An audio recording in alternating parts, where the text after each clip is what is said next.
Oh man, that's so good.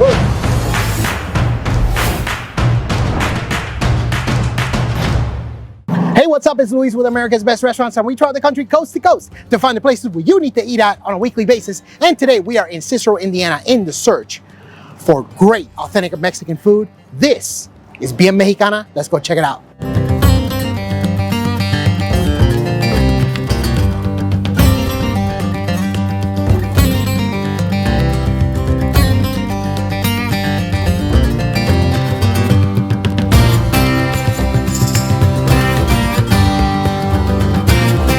Brett? Yes, sir. Dude, great to meet you, man. This Nice place to meet is you. awesome. Great. Thank you for coming to Cicero. No, absolutely, man. I love when I walked in, just the decorations and everything.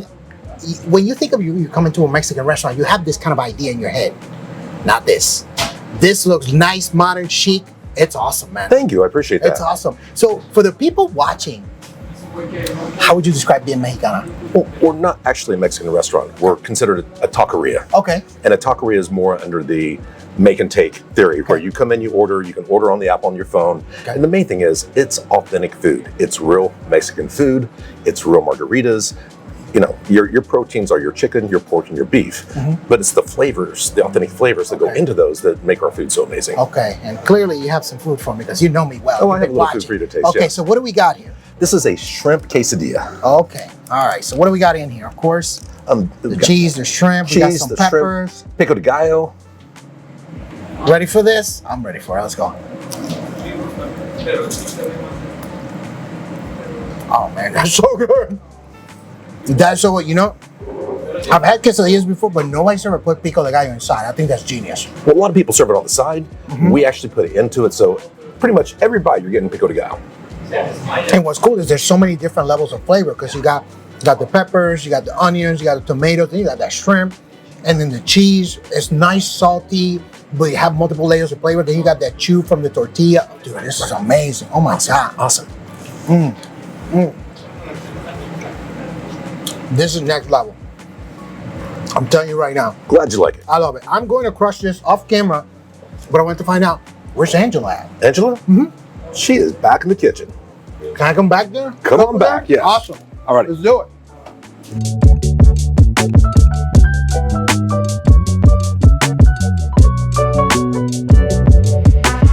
All right, everybody, so now we are in the kitchen here with Angela. So Angela, what are we making? Mahi mahi tacos. Mahi mahi tacos. So this is your recipe, right? Yes. Okay, let's go. Let's do it. Okay. Where do we start? We've got mahi mahi here and a combination of blackened seasoning that we use. All right. Put this on. You want to coat those real nice. Okay. Yes. And the other side. Secret blackened. Okay. All right. See a little bit of butter. A little bit of manteca. Okay. All right. So now we're gonna put these down. About how long do they cook for? These are a little thicker, so it should take 3 or 4 minutes for those. Cool. All right. And then we're gonna get tortillas going. Okay.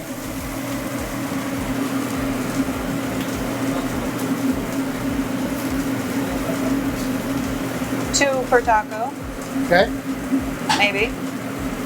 Right, taking on stick. All right. All right. So now we gotta wait a couple minutes for this to cook and this. So now we gotta turn this over. Yes, sir. Okay. All right. Blacken it. Okay. So I'll cook for a couple more minutes, and I want to flip these. Yep. You flip those. Okay, so let's flip these.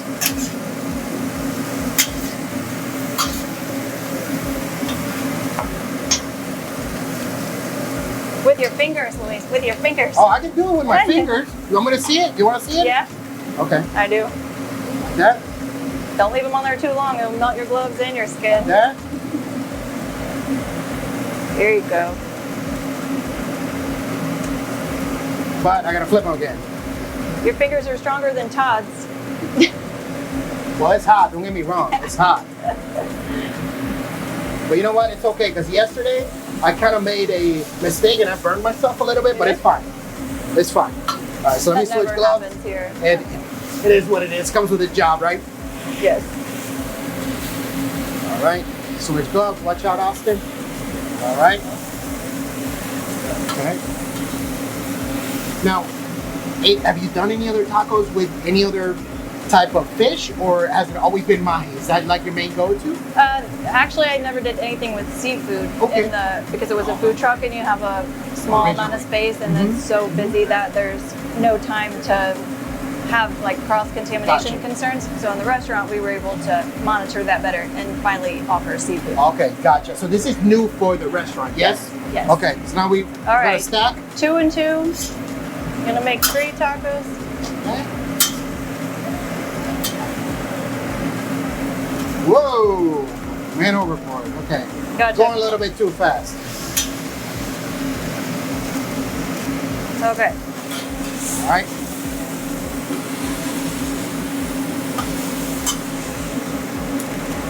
Gonna put these on here and then Then what we'll do is we'll go plate. yes. All right. All right, everybody. We're ready for plating. So, Angela, what do we have to do here now?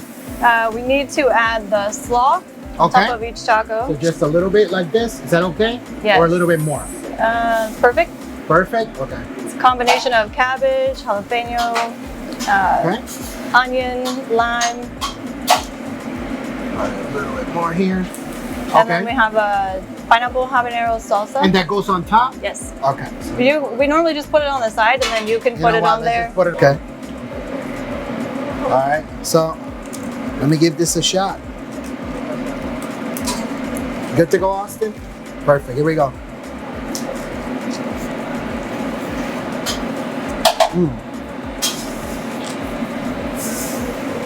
Wow. That's really good. That blackened seasoning is coming through. Gets a little kick. The mahi is super, super fresh. Wow. And this slaw on top, it gives it like that multi-layer. Yes. And that salsa, wow, this is amazing. Look at that.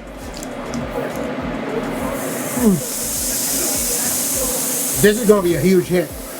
It is. Well, I just added it like a couple weeks ago, and yeah, I think everybody really likes it. That and the shrimp. I mean, look at those beautiful colors. That is gorgeous. Wow. Wow. That's fantastic.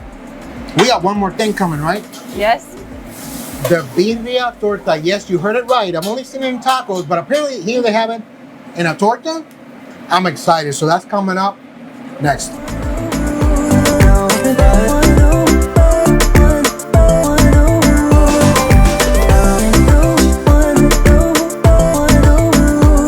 All right, everybody. So we are back.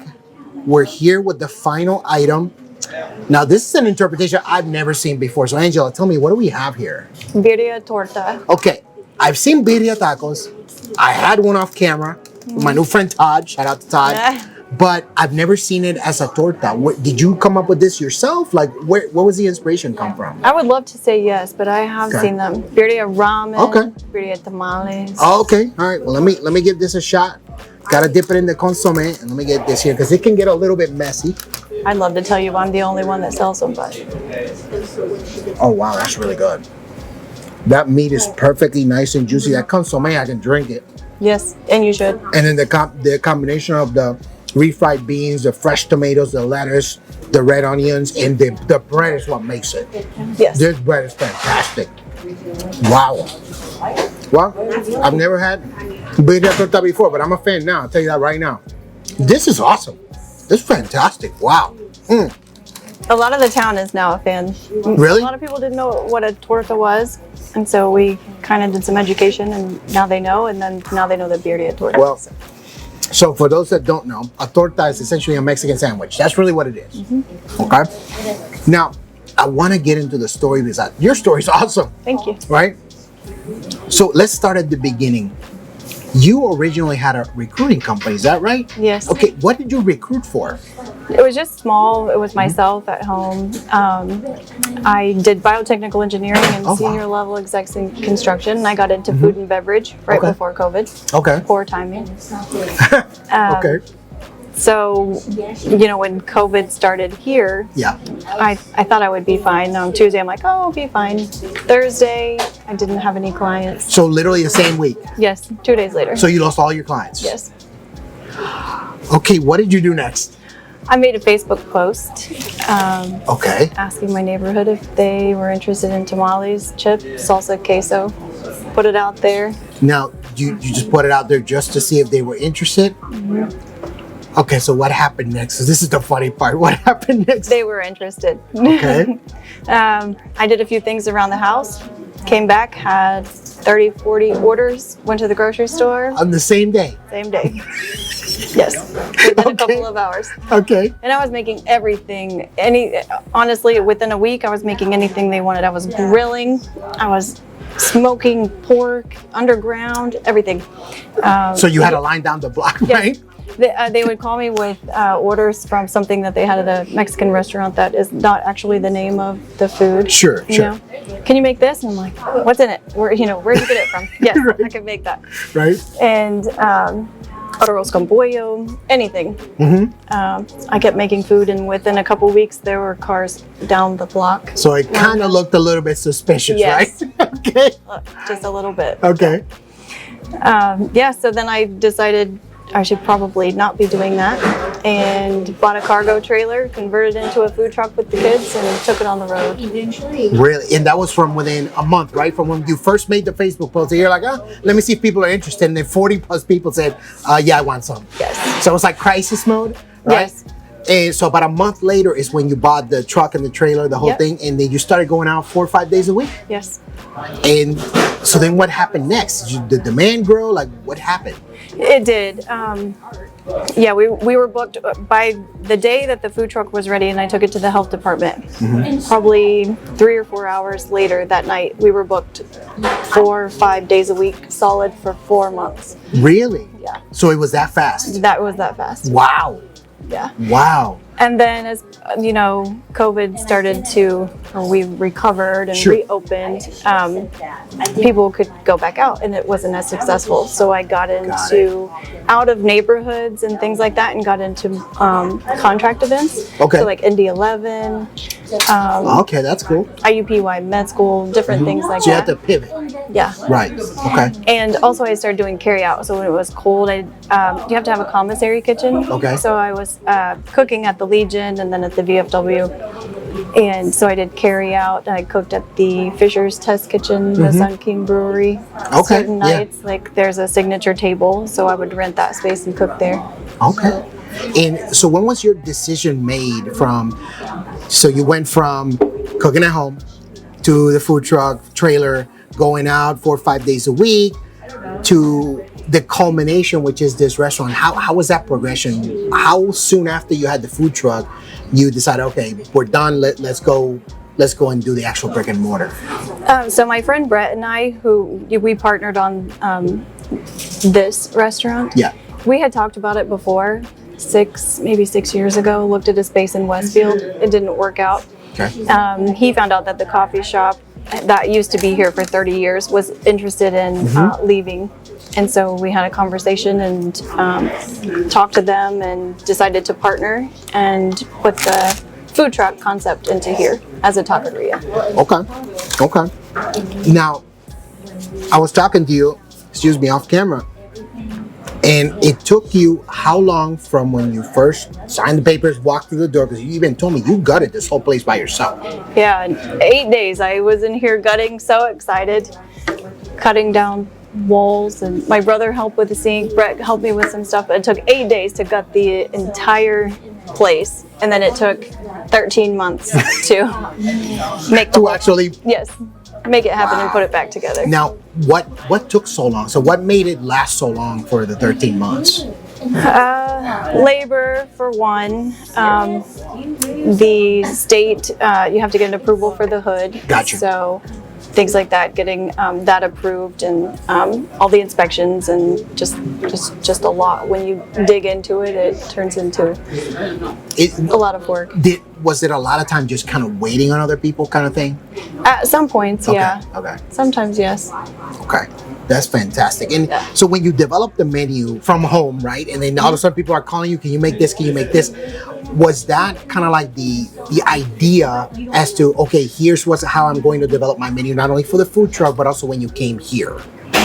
Yeah, I mean, some people, you want to be authentic. You want to make authentic food. And so in the very beginning, I was buying 100-pound bags of organic corn, cooking, cleaning, grinding it for every tamale.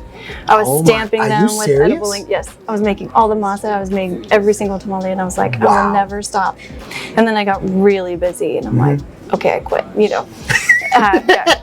There's no time for that because it's a 3-day process just to prepare the masa. Corn. Okay. Yeah, when you start from there. For people that are watching and don't know what masa is, can you explain what masa is? It is basically a ground corn. That's what you make the tortillas and tamales and things out of. So that's when you go to certain Mexican restaurants that you see the people kind of rolling it up and then squeezing them. That's the actual masa that turns out to be the taco or whatever that may, or the tortilla. Sorry. And you can buy it in a bag and add water and make it that way. But I just went the whole. You went it from the ground up. Build a food truck and buy the corn and cook it, clean it, everything yourself. So so it takes 3 days when you do it that way. Wow. Really and a lot of hours. But it was really good, but way too much work when. Yeah. So the thing is, you try to be authentic, but so the idea behind the menu is what was selling. I told you I tried tripas, and my favorite tacos are cabeza y lengua, tripas, intestine, brain, tongue. Yeah, but not everybody translate right. Yeah, so I would love to make it more authentic, but you can only do what you can do. So we got to cater to the crowd, right? Yes, yeah, exactly. So our menu it's authentic, but I guess the way it's cooked and things that we do, we try to make it as authentic as we can. Well, and also as approachable as well for the people that are consuming it. Well, that's fantastic. I mean, I love the inside of the restaurant. I mean, when I walked in, I knew it was going to be Mexican, but I didn't know exactly what it was going to be. And I think you've given it a fantastic identity, not only when you walk in, right? Because you have the wood accents, you have the mirrors, you have the mural happening, but then also in the food. Yeah. So I feel like everything's very cohesive, and it's the culmination from your beginnings of like, okay, I don't have a business anymore. What do I do? And then just by random chance, you make this post. And did you expect to have that type of response, or did you expect like only a couple people? Angela, so when you made that post on Facebook, what was your thought process? What did you think was going to happen? I thought maybe a few people would order tamales and things, and I didn't anticipate a restaurant or even a food truck at the moment. Did you even anticipate you're going to get so many orders so quickly? No, not at all. So when you you make the post, you walk away to do some things in the house, you come back, you get all these 40 plus people. What did you think right then? Like, did you start freaking out? No, I just thought I need to go to the grocery store. Okay. And I need to find a mask so I can get into the grocery store. Okay. Yes. All right. I didn't have anything prepared. It's not like I, had even a commissary or the food or anything. I just threw it out there, cleaned the house, and came back and thought, oh boy, okay, I should probably get started. Okay. One thing I'm curious about is, where did the name come from? Bien Mexicana. Where did that come from? Bien Mexicana. It's good Mexican food that we provide, along with margaritas. It's just good food. Okay. Fantastic. Now, how can people find more about you and your restaurant online? BienMexicana.com, Facebook, Instagram, and now TikTok. That's fantastic. I love this restaurant. I think it's fantastic. I'm going to have to get another bite of this. Austin, make sure you get this.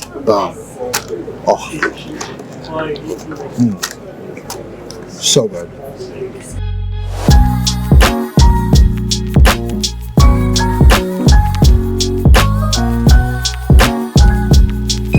Well, that was a success. We were on the search for authentic Mexican food, and we found it here in Cicero, Indiana. We had an amazing shrimp quesadilla, a birria torta, plus a few other items that were absolutely amazing. Amazing tequilas, margaritas. Look, now the only thing that's missing is you. You got to come down here and try this food. And that's it for us on this episode of America's Best Restaurants. We'll catch you guys on the next one.